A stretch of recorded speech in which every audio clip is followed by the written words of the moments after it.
Olá pessoal, eu sou a Laila e antes de mais nada gostaria de agradecer muito a sua companhia. Se você ainda não nos conhece, somos um projeto experimental que tem como objetivo levar informações de forma simplificada a todos, explicando os mecanismos que envolvem a lavagem de dinheiro, crimes financeiros e as diversas questões agregadas a essas ações ilícitas. Esse boletim mensal traz algumas reflexões, espero que vocês gostem. Vamos falar de outubro de 2022? Dois assuntos principais rondaram o 10º mês do ano. Foram eles eleições presidenciais e a Copa do Mundo. Vamos começar pelo primeiro tópico. O mês de outubro foi marcado pela eleição presidencial no Brasil. Para eleger um novo presidente foram necessários 2 turnos. No primeiro turno, Luiz Inácio Lula da Silva, apenas Lula como conhecemos, ficou com 48% dos votos válidos, enquanto o atual presidente Jair Messias Bolsonaro, ou apenas Bolsonaro, ficou com 43% dos votos válidos, havendo então uma necessidade de um segundo turno entre os 2 candidatos citados, no qual Lula foi eleito com 50,9% dos votos, numa votação que seguiu acirrada do começo ao fim, tanto que por um bom tempo Bolsonaro se manteve na frente dos votos, dando a impressão de uma reeleição, tendo então uma reviravolta com a virada nas urnas de Lula.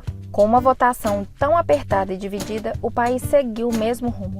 Divisão. Uma metade comemorava a eleição do ex-presidente Lula, enquanto outra metade se revoltava com os resultados, havendo até um levantamento de um possível terceiro turno por falha no processo eleitoral. Por fim, o Ministério da Defesa emitiu um relatório dizendo que não houve fraude. Por vários dias, caminhoneiros eleitores do atual presidente da República, Jair Messias Bolsonaro, ainda infelizes e não concordando com os resultados das eleições, ocuparam as estradas do Brasil para defenderem um golpe após a vitória de Lula. Apesar dessas manifestações não obter nenhum sucesso, foi um ato de grande repercussão na mídia nacional e internacional, pois além de se tratar de protestos antidemocráticos, que pediam intervenção militar para mudar os resultados das urnas, trouxeram ainda diversos danos que foram noticiados nos jornais ao redor do país, tais como atraso e perda de material biológico para ser transplantado, atraso de entregas de vacinas, medicamentos e outros materiais necessários para a saúde básica e funcionamento das redes de saúde, e confusões, brigas e acidentes envolvendo vários grupos pelo Brasil.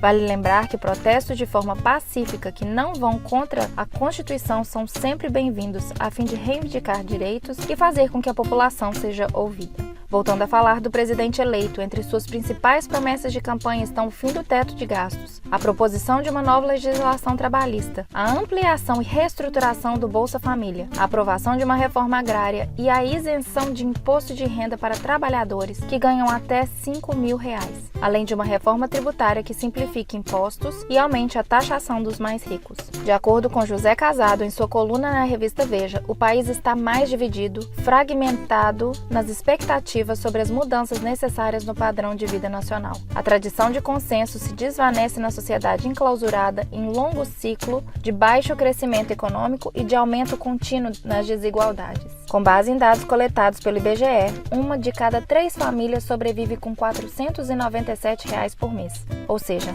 a nova pobreza brasileira inclui 62 milhões de pessoas com renda de cerca de 40% do salário mínimo, R$ 1.212.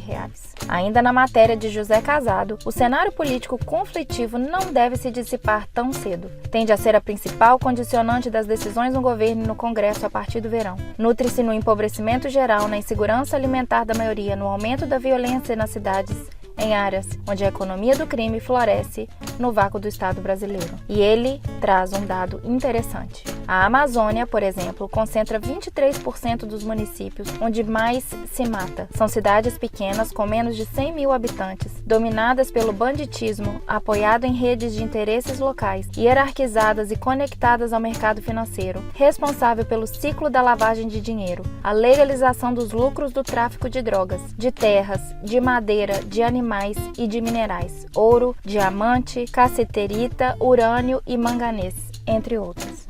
E ele finaliza: a eleição termina num panorama de situação econômica externa nada favorável, com sobra de previsão de recessão em 2023 e em meio a uma guerra europeia de sequelas imprevisíveis. Olhando-se ao redor, na América do Sul, pode-se verificar uma tendência à queda rápida nos níveis de aprovação dos presidentes empossados não faz muito tempo. Chile, Colômbia, Equador, Peru, Bolívia e Argentina, por exemplo. A única certeza possível sobre o que virá a partir de janeiro é: não vai ser nada fácil. Mudando de assunto, a Copa do Mundo do Catar deve deixar de lado polêmicas sobre a conduta dos direitos humanos do país anfitrião, de olho na receita recorde para os organizadores da FIFA. O torneio de um mês, que começa em 20 de novembro, tem potencial de superar os cerca de 5,4 bilhões de dólares em receitas geradas para a FIFA na Copa do Mundo de 2018 na Rússia.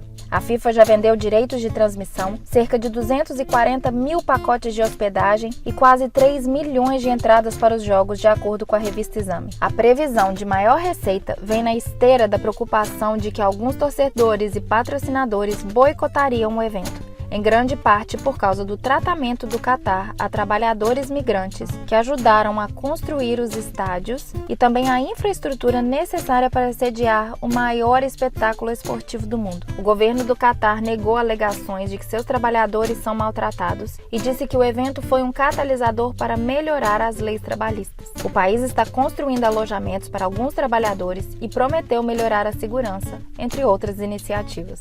Um representante do Comitê Supremo para Entrega e Legado do Catar disse em comunicado por e-mail que esses esforços foram reconhecidos por grandes sindicatos, entre eles o Building and Woodworkers International e a Organização Internacional do Trabalho da ONU.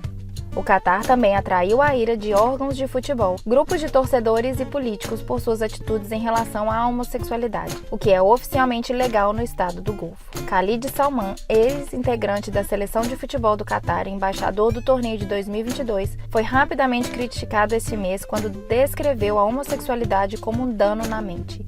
O representante do Comitê Supremo para Entrega e Legado disse que a Copa do Mundo será segura para todos os visitantes. A Copa já teve início e ainda temos pouco mais de um mês para a posse do novo presidente. E muita coisa ainda para acontecer. Se quiser ficar por dentro do que acontece no Brasil e no mundo, nos siga no nosso Instagram, @caixa2, Mercado Paralelo, e visite nosso site caixa2mercadoparalelo.com. Em breve teremos uma série de posts especiais sobre os maiores escândalos políticos do Brasil nas últimas décadas, além de uma série especial de férias para você curtir e entreter enquanto reflete e aprende. Não esqueça de nos contar o que achou de cada assunto aqui tratado e também sua opinião sobre esse episódio. Voltamos em breve.